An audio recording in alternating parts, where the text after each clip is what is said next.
kawan-kawan, ini hasil duplikat dari kitab Syekh Ahmad Khatib Minangkabau.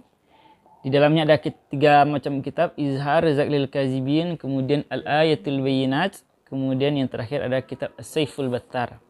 Nah, ini sudah cetakan yang kedua dan dicetak di Matba'at Taqaddum Al-Ilmiyah Mesir. Jadi di Mesir cetakan yang kedua 1326 Hijriah. Nah, di dalam ini beliau mengkritisi masalah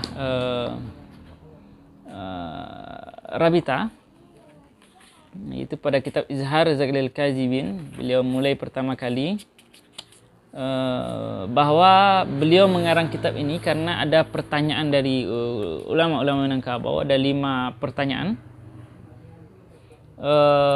Apakah hukum Rabita, bagaimana hukum makan daging, kemudian bagaimana silsilah tarikat, dan bagaimana perkara amalan suluk.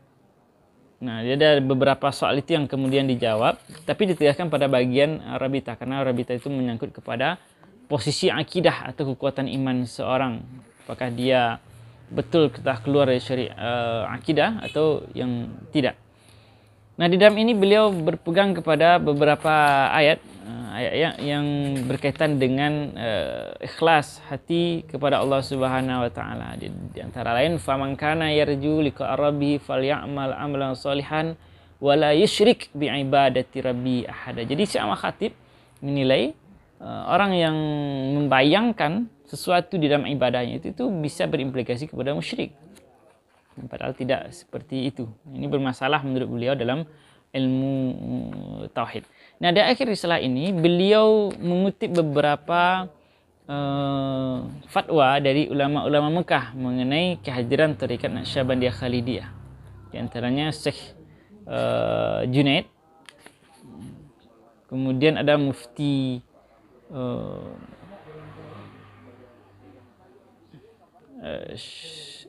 Abdul Karim Dagestani.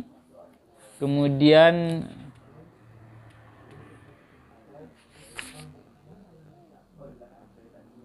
ada 3 orang mufti yang beliau kutip pendapatnya dalam risalah ini.